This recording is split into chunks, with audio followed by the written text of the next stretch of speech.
Hi, everybody, and welcome to the Monday edition of Moohead Radio. I'm your host, the big and furry bovine. Joining me on the panel, Brian and Tony, and anyone else who happens to come along.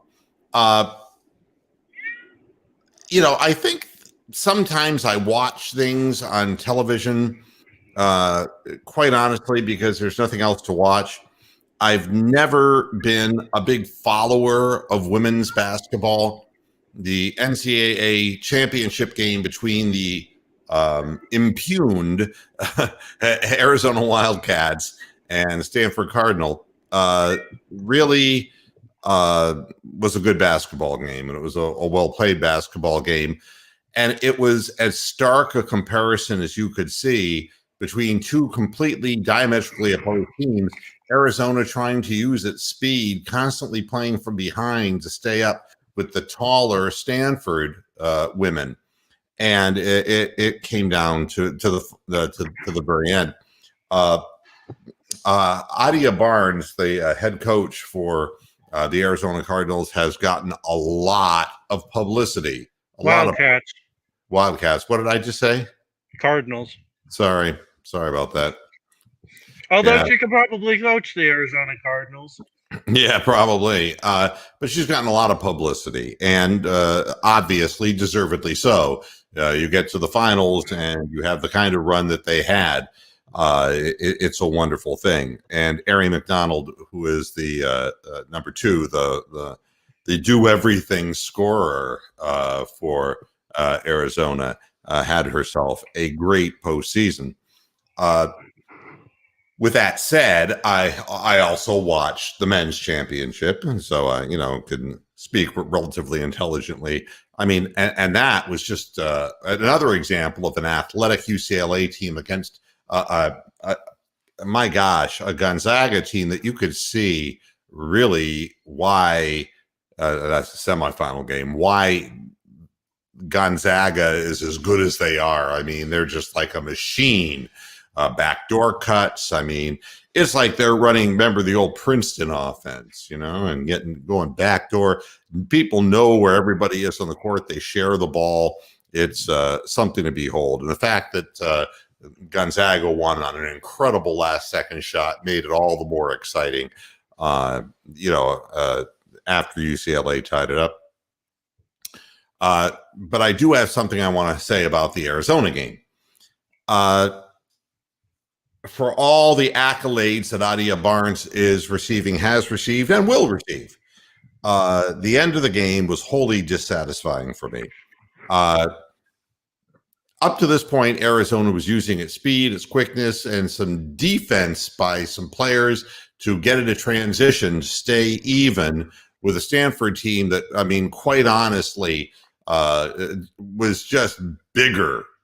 I mean, they were able to work the ball down low, and it was only through scrap and hustle and speed of play, going with a smaller lineup, that Arizona got back into the game and really made this thing a big final ending, the crescendo ending.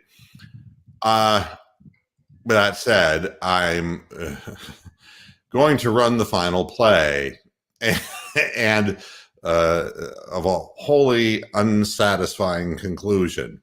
You see the score at 54-53. You can see my pointer on the screen?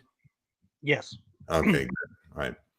They're going to inbound the ball to Ari McDonald, and this is something that with 6.1 seconds left on the clock, everybody knew that Ari McDonald was going to get the ball. And again, it's one of these things where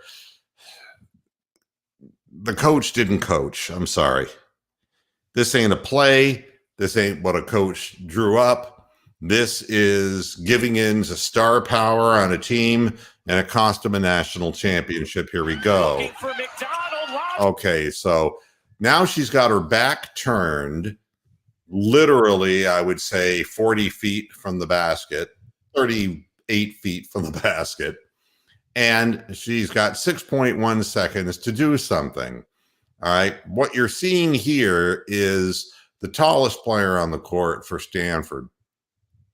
And I can't tell you how tall these girls were, but in comparison to their counterparts. I think they're like they got to be in the 6'7" range. Yeah, I mean, tall girls, really tall girls. And so she's really guarding the key, and the other are, kind of a man-to-man. And you're going to one coming out to double, I think, is the 4, and she's probably about 6'5". Right. And so that's going to be very hard for Aari McDonald to get a pass around the long arms of between this and the guard who's guarding her. Okay, we just move forward. All right, now she makes her first move, but she makes a quick fake to the right, but then she's going to go to her strong hand to the left, which still brings her back into this area. What you're going to see is this player is going to seal off the middle of the lane. All right, we'll just keep going. 5 seconds left. Now she again goes the other way. She's basically doing slalom dribbling. But again, everything is compacting in here. Take a look. 4 players who all know that Aari McDonald, with 3.7 seconds left, is going to somehow take the final shot. This is now if the Arizona player at the top drifts into the dark wood, she's wide open for a pass and a wide open 3. Yeah, to me, it's unbelievable as this play just runs down. I'm sorry, I don't know this young lady's name. McDonald, 2 seconds. McDonald. All right, so I will go back. And now, when she makes that committed move at 3.7 seconds, and we're going to go right back to it, and you see what's going to close in on her. And now this person steps up. This person's no longer a factor because you can't. And number 1 isn't even trying to throw a screen. Right. And over here is, seeing as how she's left-handed and she's heading in the wrong direction, her head's turned the other way. This gal's not going to be a factor in the play either. And now she goes to her weak hand, all right? Which, once she goes to her weak hand, that brings the other player. See, this player would have come out if she had gone to the strong, her strong hand, the strong side, and would have triple teamed. Now she's going to get a triple this way, all right, because she's gone to her right hand. Now this player, I mean, there's no way that this girl gets back to guard this girl, okay? I mean, and I'm assuming she's in a wing position, and she's playing for a nationally ranked a college program that she can shoot this shot, all right? I could shoot this shot, all right? And I'm a fat pig, all right? 2 seconds. Now she's turned her back completely. Now she's triple teamed with her back turned. So it doesn't matter who's open at this point. She can't see anybody. No, and again, where are they standing? They're standing to the furthest points. So, but again, if the top player is at least standing in the caramel colored floor parquet, then at least she would have a wraparound pass to that player for an open shot. This girl hasn't moved. This girl hasn't moved. This girl hasn't moved. In Cleveland, we used to refer to this as the entire team watching LeBron. Okay. Yeah. But Aari McDonald is not LeBron James because she's not. No, at least if she were at least 6'8", then maybe she could get that pass off. Yeah, I mean, this whole thing is basically, okay, we got this far. We're one play away from winning this thing, but damn it, it's going to be Aari's game to win or lose. And of course, if you're the Stanford coach, what's her name? Vandermeer, is that her name? I mean, she's been coaching in women's college basketball for decades and decades and decades. And she's already won one national championship, and it was like 25 years ago or some such thing. Almost 30. It was 1992. There you go. I mean, I graduated from high school that year. And so here you have a situation which is death. All right, this is death on 2 legs. And so look what she has to do. She has to just fling it up. And by this time, there's a guarantee that there could be no stick back. Okay. There's no one going to rebound it and stick back, and that's the end of the game. I can't help but think, and she, again, comes unaided to the basket. All right. And watch her reaction. I mean, that's got to be the most forlorn person in the building. It's like, what in the fuck was I out there for? We're all just basically spectators. What is this? The Ari McDonald show? This was a moment that could have lasted a lifetime, you know? This is something that they could have been talking about, like the NC State team from Jim Valvano, you know, in what, 74? Is that the year it was? No, 80, or was it that 84? Yeah, it was when Charles tapped that ball in on the miss. And, you know, it could have been a moment like that, but instead we go down with this ridiculous notion that there's only one player on the court who could possibly win the game for Arizona. And, you know, so enough of it. It's disturbing to me that it comes down to this, and people who really have given it their all, and really Arizona gave it their all defensively. They were literally outwoman size-wise, and from scrap and hustle. And what's wrong with giving an open shot? I thought the whole idea was 6.1 seconds left, you inbound the ball, and whoever has the best shot at the basket is, you know, and you set up a play, and it was all there. It was all there. All they needed was some sliding by the two wing players. Yeah. And they would have had a wide open pass and a wide open shot. There's no play design there. So at any rate, I hate to be a little biatch about it, but the fact of the matter is that that's not a play. And a coach should know better with everything on the line. This whole team worked hard to get there, not just Ari McDonald. All right. So I wanted to point that out, and you're not going to hear that on any other outlet. You're not going to hear it on any program because, oh, it was a great ending. It was a thrilling ending. And it's like, it was a lousy lack of coaching on the final play of the game. And a miracle could have happened, but not that miracle. Not the shortest person on the court having to shovel the ball over a 6'4" and a 6'7" girl's head off balance, falling to the floor from 26 feet from the basket. If you can't do better than that, you know, I don't know. So here's the deal. What I next want to talk about is something that bothers the hell out of me. And, you know, I have a new term that I'm coining called politics. And politics are all politicians who, quite honestly, have, you know, no shame, and they are ruining my program, ruining sports, ruining everything. The politics in this country is, I mean, it could ruin a blowjob. It could ruin. Unfortunately, Tony's not here to confirm it tonight. Yeah. I mean, when is enough? And I wanted to start with Stacey Abrams in Georgia, right? The Stacey Abrams. Stacey Abrams. Yep, Stacey Abrams is the African-American woman who claims she never lost the gubernatorial race. That's right. And but was heralded as a winner after the runoffs, and you know how it goes.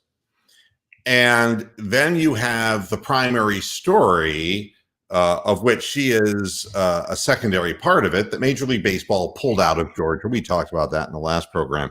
Pulled out of Atlanta because of legislation that Governor Kemp there had gotten signed that changes voting, the voting procedure.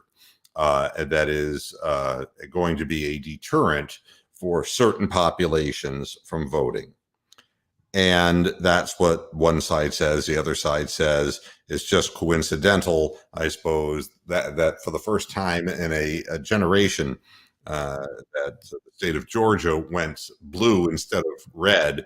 And now all these changes are being made. And the one that draws all the attention is you can't bring water and food to somebody in line. I mean, very peculiar kinds of stuff. But at any rate, Which that's actually not true, but well, I mean, again, it's the claim, but it's not true.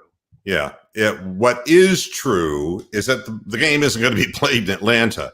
And like I said in the last show, I don't see how that really benefits the state of Georgia, the people who live in the state of Georgia, from an economic perspective. I don't know what it means to me because I don't care about an all-star game and I really don't care about baseball all that much. But Stacey Abrams voiced her opinion and said the same thing I said. She said, this isn't good news for Georgia.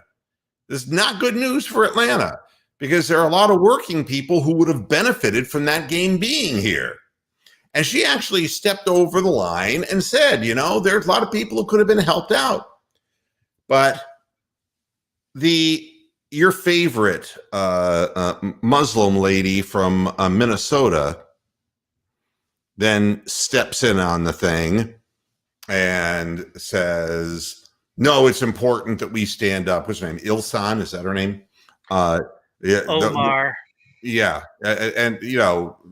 And so Stacey Abrams and Omar are in direct conflict with one another from the same political party. We've totally politicized an all-star game, and now it takes one step further that the idiot governor of Texas refuses to throw the ceremonial first pitch in the home opener. And to be fair, he's in a fucking wheelchair. I don't give a shit what he is. That he was lined up to do it, and he was going to do it until the very last moment. He is not. He's following a political tide. And it makes me sick to my stomach because I'm trying to talk about sports. I'm trying to watch sports. And I can't watch sports because it's being inundated by all of this crap. And it's all political posturing and bullshit.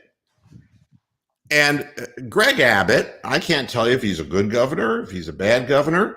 I can tell you this, he certainly knows where his votes come from. And that's, and then he has the nerve to say it's shameful that America's pastime is being influenced by partisan politics. Well, here's the thing that kills me. These empty gestures, okay? And we've talked about this for over a year now, more than that. Empty gestures, thank you for your service, is an empty gesture, all right? If you really want to help somebody who's done something for you, your family, or for society at large, there's lots of ways that you can donate. There's lots of ways you can help them. But stop with the thank you for your service bullshit. It's an empty gesture. Empty fucking words. All right. And I hate empty gestures. And society is full of empty gestures. And the thing that killed me is once Kaepernick took the knee and basically faced the wrath of the NFL and everybody else, the fans and everybody. Then other players started taking a knee, and taking a knee became an empty gesture, didn't it? I mean, if you want to support things, support things. When you're an athlete, you have the influence, you have the money, you can do those things. It's an empty fucking gesture. And so now people are just saying, I got to figure out a new way, that I'm going to find my new empty gesture, whether it's a players foundation that gives me tax relief or whatever my empty gesture is, and then have the sport that I play in, they're going to nominate me as the good guy of the year. And that way my empty gesture will not go unrewarded. Governor Greg Abbott, this is an empty gesture. Nobody cares whether you throw out the first pitch or not. Nobody gives a shit about you. This is a baseball game. This baseball game where fans are being allowed to come back into the stadium all over the country, not just in Texas, are part of your economy. It's part of what makes your state work. It is up to you to support your state. The fact of the matter is, ownership in baseball doesn't really give a shit about where the All-Star game's played. Major League Baseball doesn't give a shit. They're going to make just as much advertising money, the same revenue. Somebody else will step up wherever the hell it'll be, and that'll be that. It's all much ado about nothing. But it's an empty gesture at this point, and it's amazing that anyone who could support players meaninglessly taking knees, and I give Kaepernick kind of I don't get down on him because he paid. These other guys who were doing it, the league said, hey, it's okay if you take a knee now. And then all of a sudden they're all taking a knee, and it meant nothing. I give no credit to people who do shit like that. And I don't know. I'm just fed up with all the empty gestures, and just play the fucking All-Star game where you're going to play the fucking All-Star game. And if you don't like the way that legislation is being screwed around, and just recognize that Republicans do it, Democrats do it, everybody does it. And meanwhile, the former president of the United States is telling everybody to boycott Delta, to boycott Coca-Cola. You know why? Because he's no longer the president. He wants the economy to tank in this country so that the Democrats won't win the mid-cycle elections and won't be voted back into office presidentially in 2024. That's what this is all about. It has nothing to do with justice. It has nothing to do with anything that's good for people or good for the economy. Regular guy on the street, doesn't matter. Wherever that game is going to be played, he's going to be paying top dollar to see the motherfucking game. And so other people in whatever state will make more money than the people in Georgia who don't. It's not going to change any of the legislation that either party is doing to try to change the way elections are going to turn out. It's disgusting. Just disgusts me. And I have to sit here and next headline, Tampa Bay Buccaneers cornerback Carlton Davis tweets anti-Asian slur and then apologizes.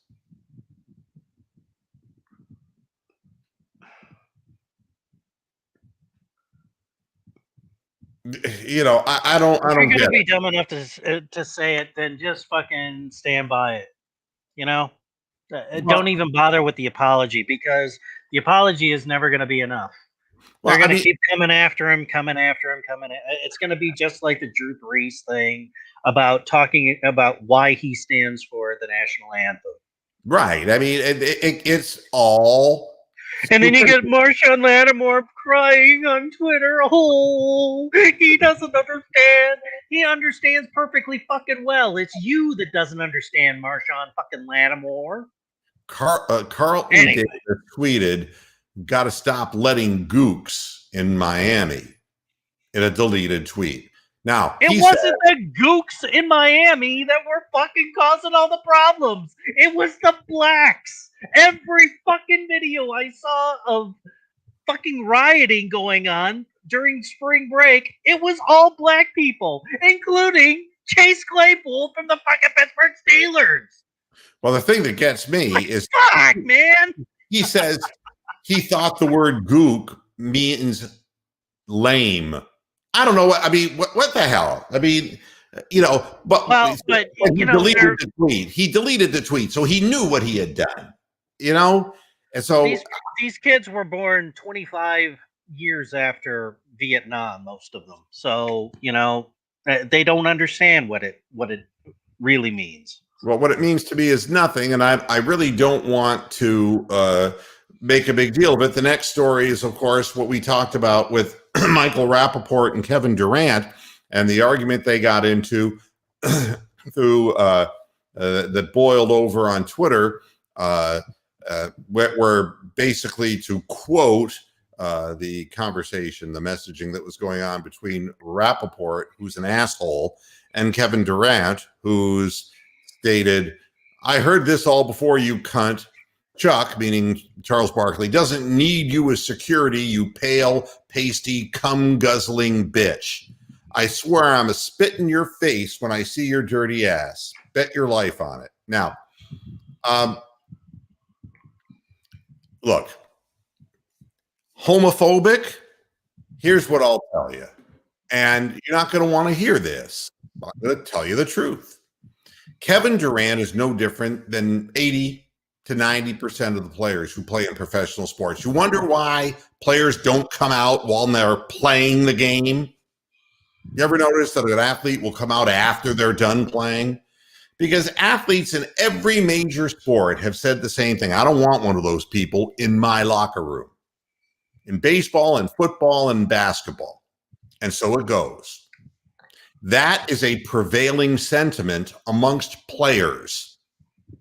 Doesn't mean and if you want to know, if you want to understand why, just watch the career path of the kid from Missouri that came out before the draft. And that's exactly why they have to wait until after they're done playing. Yeah, I mean, I just don't. For the life of me, if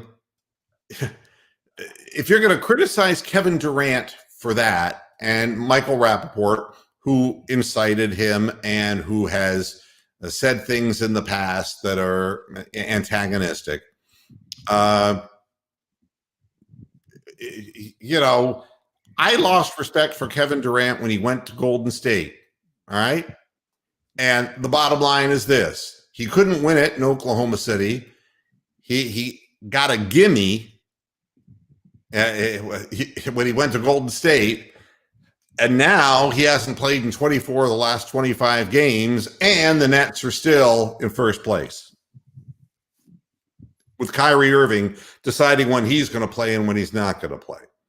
They got so many players well, but they also have Harden, who decides when he's going to pass the ball and when he's not.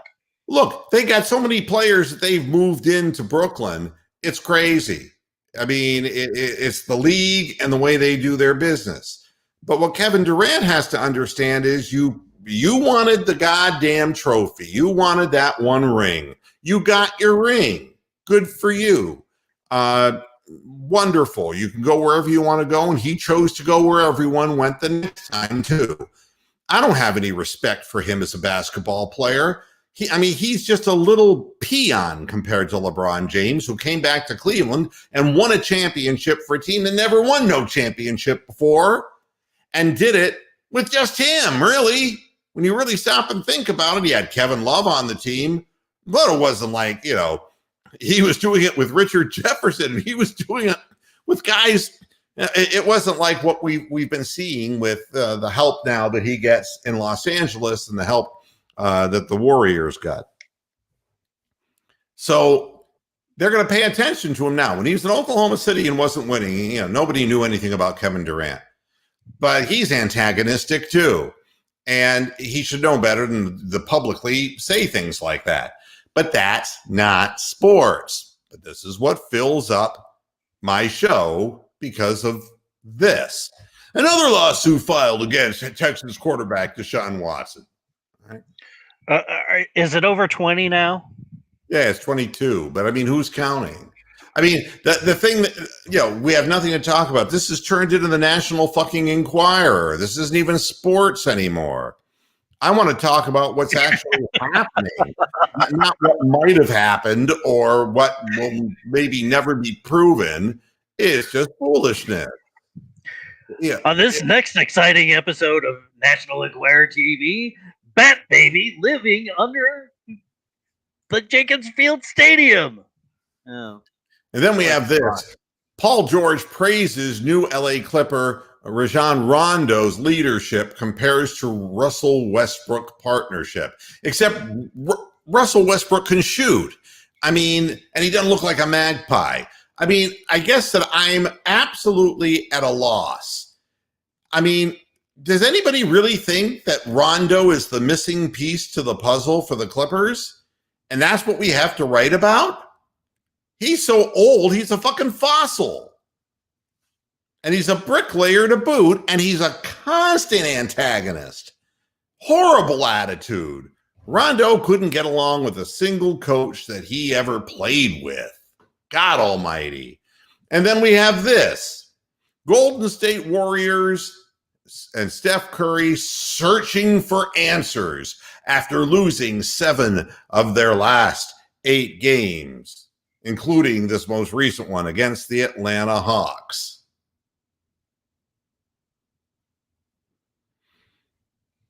What are you searching for? You lost all your good players! But I still haven't found what I'm looking for. Oh, boy. Yeah. Stephen shooting blanks now. Bang, bang. Hawks just beat the Warriors. I mean, that shouldn't happen. I mean, they went from being the best to being, a lower tier team. We don't need an explanation for it. We really don't. And it's no great search that would be going on either. God almighty. Oh, and one other thing. I mean, it never ends. This is what I get in my timeline.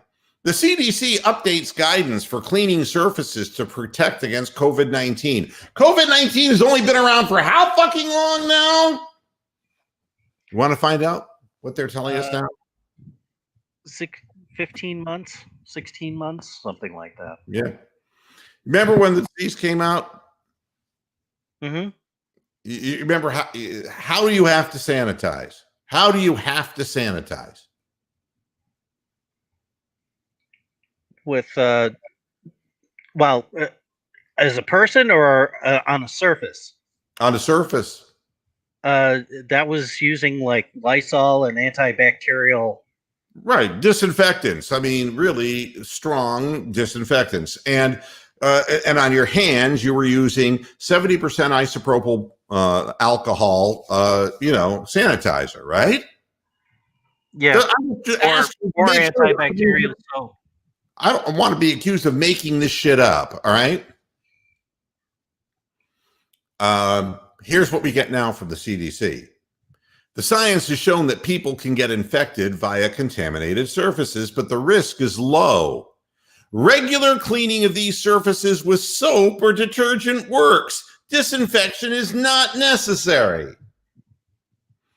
In fact, disinfection is only recommended in indoor settings, schools, and homes where there's been a suspected or confirmed case of COVID-19 within the last 24 hours. So, you keep changing your mind about this shit, and it doesn't make me feel better. I'm not having a great time saying, oh boy, it's vaccine time. And then find out that the Johnson & Johnson one, they've been putting the wrong ingredients in it in Maryland and Baltimore, where the thing's made. I'm not, what am I supposed to do? Am I supposed to sit here and talk about sports while the country is going to hell in a handbasket? Jesus Christ. And it spills over into the little enjoyment that we have.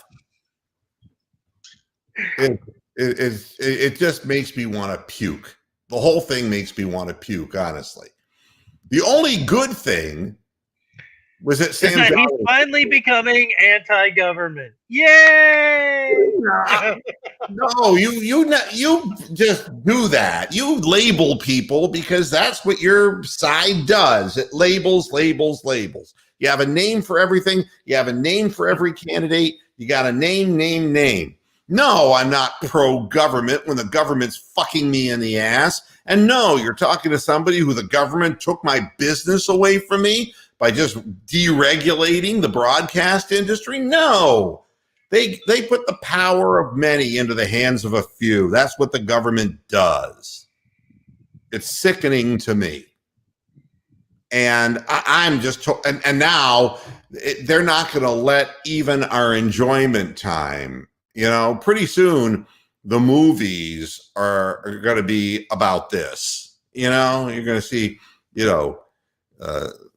Godzilla versus the Democrats and the Patriot Party. I mean, no, I mean, they're going to ruin every bit of enjoyment we could possibly have in life.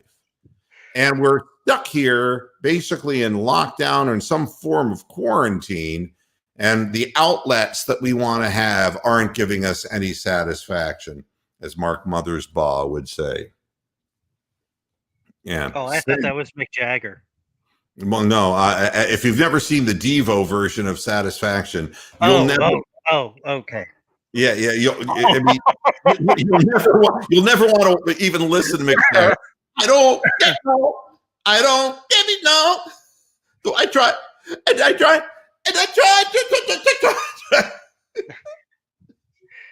While wearing a little flower pot on your head. Yeah, that's right. Hey, but I give him a shout out because Mothersbaugh is a Northeast Ohio guy.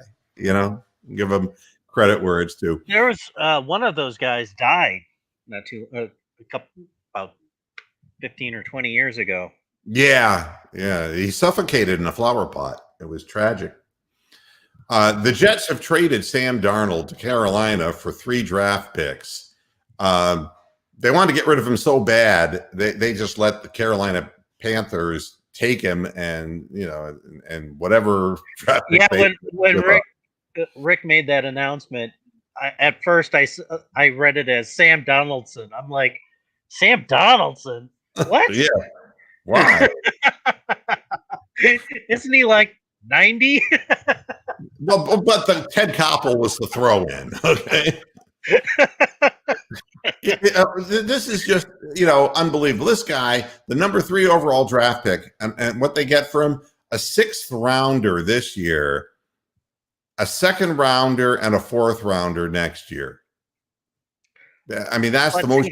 He's always missed at least 5 games every fucking season now. But those were the games the team had a chance to win.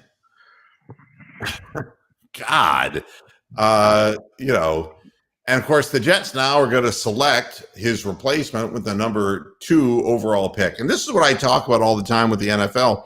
NFL keeps giving people chances. The fact that Woody Johnson and the whole cockamamie situation, they're full of shit and they're stupid. I mean, it's not the NFL who's fucking them up.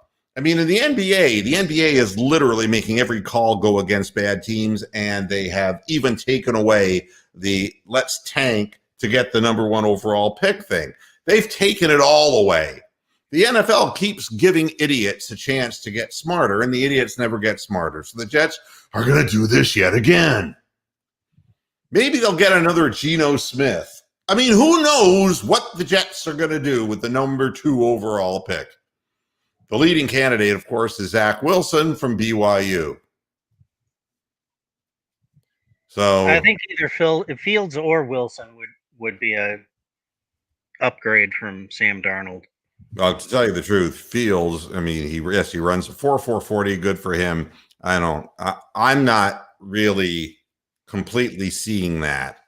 I don't know the BYU guy. I haven't even looked at Zach Wilson. They say he's got a good arm, but a lot of people have good arms that don't. Well, he can do a lot of the things that Mahomes can do with different arm angles and body angles, jump passing, and all that kind of stuff. He's really good at kind of out of the pocket. So, and he can outrun some people for first down. So, yeah. And in New York, he will definitely be running for his life. So that would be a good thing to be able to do. Yeah, and I see that Roy Williams was replaced by longtime assistant Hubert Davis to coach the Tar Heels. That won't last for long. But that's what's going to be the case for now. But they're trying. It's funny because I think Hubert Davis played for Roy Williams. Yeah, I mean, they're trying to keep things on the same level, That's what they're trying to do. And of course, if you haven't seen, at the end of 8 innings, the Indians are losing 3-0 because they can't hit a baseball, and that's why I don't want to talk about them, because they suck, and the organization is not serious about playing. They're not serious about winning. And yeah, I told Rick that Watson's going to end up with more lawsuits than the Indians have wins in 162 games. yeah, well, the Indians Right now at 22, that might be right at the same level. Yeah, I mean, Danny Duffy has literally shut down the Cleveland Indians and everybody so far, except that last game in Detroit. And Detroit was losing 15-2 earlier to the Twins. So you know that the Indians are going to be the worst team. And they've gone from being the best, they're going to be the worst. There's no question. And it's not even worth discussing because it's irritating to have to watch this kind of crap.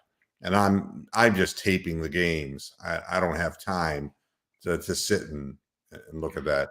Well, I told some chick on Twitter that works for one of the local Cleveland news stations.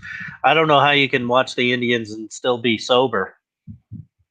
Yeah, well, it's dull. It's 3 hours of no hitting, bonehead defense. I would imagine that the fans are going to be like the cheerleaders in The Waterboy, completely passed out, drunk off their ass. Yeah, and that final in, Rick says the Tigers lost 15-6. Yeah, the Tigers aren't going to beat anybody but the Indians. That's really 2 out of 3, which isn't bad according to Meatloaf. So one other thing, bad news. Ohio State's all-time interceptions leader, Mike Sensabaugh, dead at 72. And that's a damn shame. He passed away in Missouri on March 31st. And if you remember, he played with Jack Tatum at the back of the defense, and they were 27-2 over a 3-season span back then when he played for the Buckeyes. How time flies by. The national championship in 1968, he was right there. He has the 9 interceptions in 1968 and 22 interceptions for his career, which remain the most over 40 years later. That's really something. And he played 5 seasons with the Chiefs, 2 seasons with the Cardinals, and he intercepted 27 passes in 92 NFL games. So sorry to see that happen. And I don't have a cause of death. And when I don't have a cause of death and it's left out of a story, I wonder if it has anything to do with playing football. But I don't know that. All I know is that I'm sad to see Mike Sensabaugh gone. That's part of my generation. Yeah, that was when Ohio State and Woody Hayes infuriated people, but he was revered, even though he infuriated people.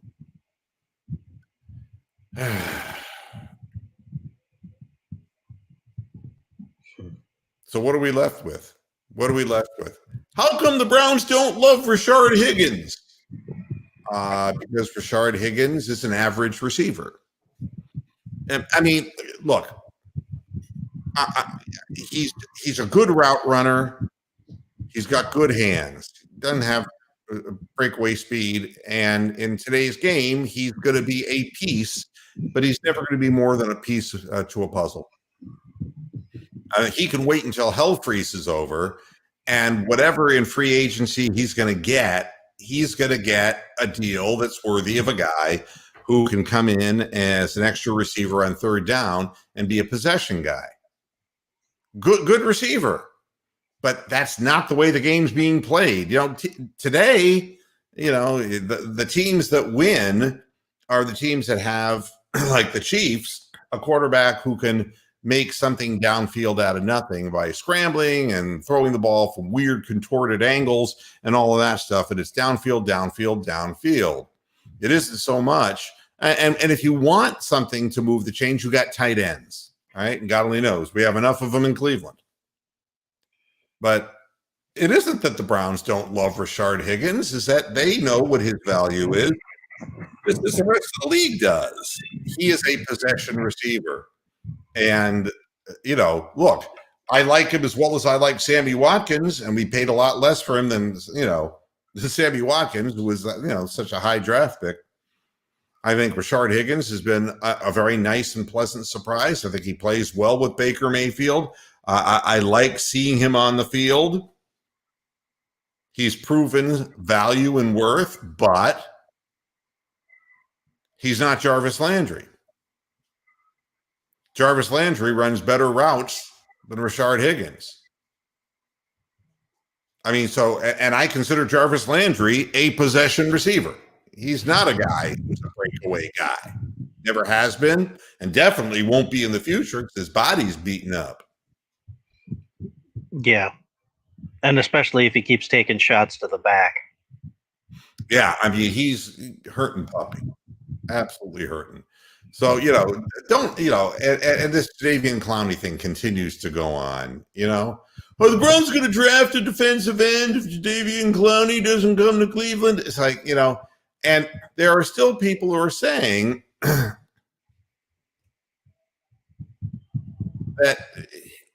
he's going to come to Cleveland, that he's going to sign. He's not going to do that. He's going to jerk the team around just like he did last year and end up picking another team that could make the playoffs. Yeah, I mean, it's I don't know what he would be waiting for. At this point, he's waiting for something, again, that's not going to happen.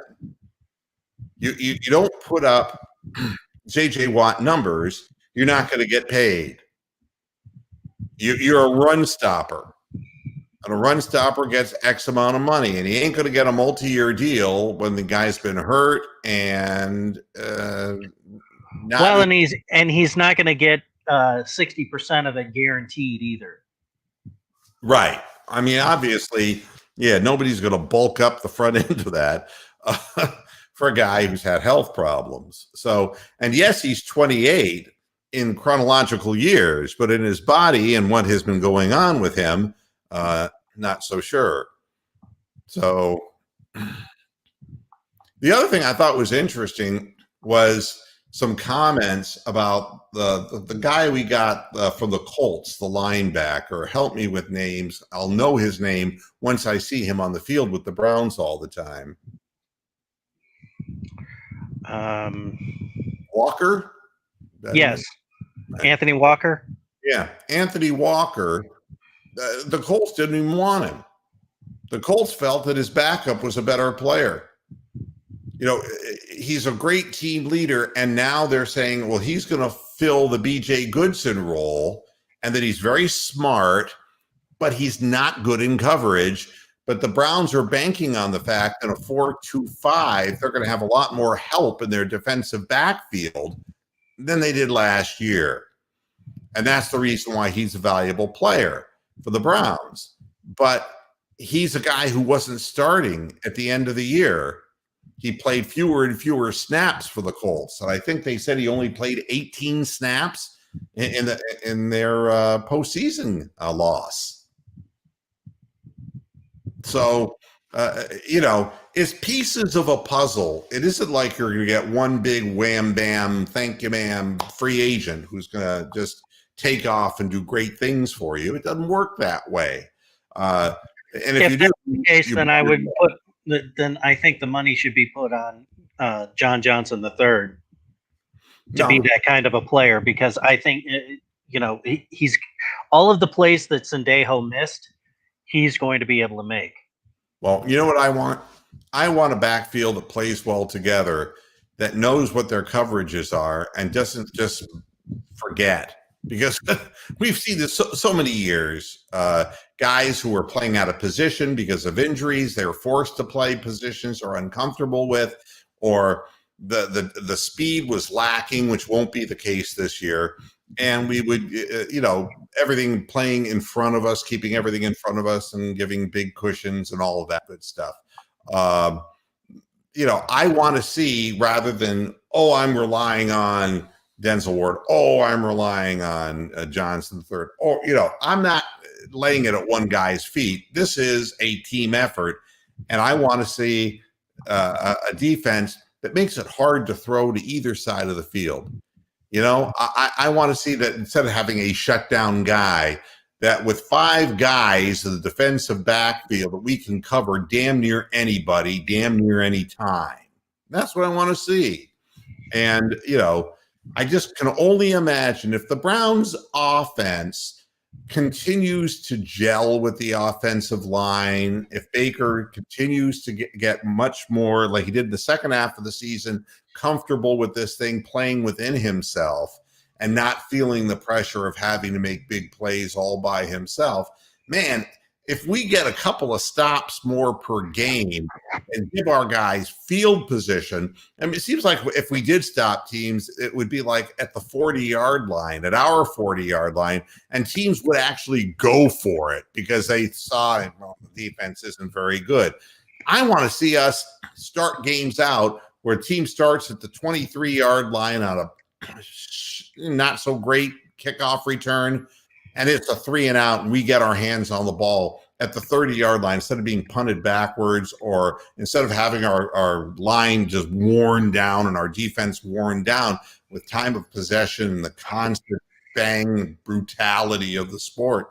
You know, give me 3-4 stops more than what this defense was giving. I mean, quicker stops that give more clock time for Baker and the offense, and we're going to be a hard team to beat. We really will. I mean, we were in a lot of close games because of that defense. Make no mistake. We get up on teams, and teams would wheedle their way back in because our passing defense it just wasn't there. And they move the ball right down the field in fast, short order. And yeah, that's what and that would also coincide with a lull in the offense. Well, yeah. I mean, they'd be put on autopilot, and all of a sudden, you know, they're getting more 3 and outs. They're dropping passes that they were catching in the first half, and then all of a sudden, boom! You're suddenly your 20-point lead is dwindled down to a 2-point lead. Yeah, I mean, and every game became too damn close, and you really start squirming when you're a Browns fan because you've seen it happen too many damn times. You know, it's and I'm looking at something here just laughing my ass off. So Karinchak now is in the game. And there's men on second and third for Kansas City Royals. Makes it really. So now they're trying to lose 7-0. Well, yeah. Well, I mean, you know, the pitch that a meatball to Merrifield went out of the park early, and once they fell behind 2-0, the game was over. And that's the honest truth. This team has no capacity to come back from behind. Just really quite worthless. So he got out of this by striking out. Karinchak's got a good arm. He doesn't always know where the ball's going. But if this follows the typical pattern, the Indians will score 2 runs in the 9th and lose 3-2. You know? And they'll say, oh, we came close. 2 hits the whole fucking game. 2 fucking hits the whole game. How in the hell are you supposed to win that way? They're not. I mean, look at this. I mean, you're looking at these people. Why is Luplo even playing? I don't even know why that guy has a job. It doesn't make sense. He's batting 125. The guy fucking sucks. And Daniel Johnson is, you know, whatever's going to happen to him, God only knows. He's never going to get an opportunity. It's just, and if you didn't see Ahmed Rosario's stone hands at shortstop, you know, you're just like, well, what happened to Jimenez at short? well, when we're facing right-handed pitcher or left-handed pitchers, we got to get Rosario in the game because of his bat. And what did he do in the first inning? 2 men out in the first inning. Ground out to a double play. No. The Indians are in the field. They have 2 out for Logan Allen. He throws a jam job at a guy. It's an easy one hopper. And, of course, Ahmed Rosario stone hands it, drops it. Can't play the position for shit. He can hit the ball. But, I mean, hell, if I wanted somebody who, they rapped all over Yandy Diaz for fucking years and didn't give him a goddamn chance because, you don't have a place to put him in the field. The Indians always find a way. So Ahmed Rosario, who's hitting 375 because he can hit the ball, just like Yandy Diaz, who would hit 300 for the Indians. And I'm not saying that Ahmed Rosario, is ever going to hit 300 in the big leagues. So that error, and the very next batter is Merrifield, who hits it out of the park. 2-0 ball game. Finished. Done. Great, isn't it? Yeah. Just hard to stomach. At any rate, and that's right. I mean, Amsterdam is telling the truth. Yeah, and to get out of that whole thing was 14 pitches there. It just wastes the pitcher's arm. And, he came out of the game. Did he give up all 3 runs or just 2? It isn't, he wasn't efficient. His pitch count was high. But trying to get out of these innings when you have bozos behind you in the field, it's ridiculous. And it was an error, but they said that it had weird English on it or some such ridiculous explanation. There's always a ridiculous explanation, And Tony the Calf is saying that the Cavs are a tough watch too. Yeah, things gone to hell in a handbasket there. We got the Spurs at 7:00 coming up in 3 minutes, and I don't want to watch that either. It's not entertaining. I'm just going to have a nice piece of chicken breast and some nice oven-baked potatoes for dinner, and I'm going to be a happy cow and not get into all this. But one thing I want to apologize about is that it isn't politics. If I wanted to do a political talk show, I would have done that 16 years ago, because believe me, there was always an opportunity to do it. And I can do that. But no, this is irritating, and it's not something that I want to do. And I'm here to talk about sports. And when the press has to literally insert one message or another from one side or the other into every sports story, it's making me sick to my stomach.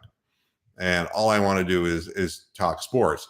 And, I'll give a plug to sometimes panelist Stephen Rose, who broadcasts basically 24/7 pirate radio, right, on YouTube, and has discovered that it doesn't take very long to run out of things to talk about when you have nothing to talk about. So you end up talking about. And you don't want Stephen Rose. Bodily dysfunctions. Can you imagine? It's like, sometimes a dick could give you a pulsating orgasm. You don't want to hear me doing that. I want to talk about school. Oh man. So, at any rate, I'm done with what I have to say. Thanks, everybody, for tuning into this edition of Moohead Radio. I'm sure by Friday something will be there beyond this, and I will continue to rail against. If not, we'll have a recap of Bloodfish TV just for you. Oh, God, don't even go there. Thanks, everybody, for tuning in. I'm sorry if there wasn't enough hard-hitting sports on this program, but until the national sources start printing some of it or broadcasting some of it, it's very hard to do commentaries on things that people wrote in an argument with somebody else. If Kevin Durant wants to use that kind of language, look, I have used the expression cocksucker on many occasions, and it was not meant to denigrate homosexuals. the world just has to kind of grow up and realize that we don't have to take a side and the same side on every single pressing story or non-pressing story. I'll see you again on Friday with more sports, I hope. Until then, hasta la vista, Pastor Heads. Good night. Bye.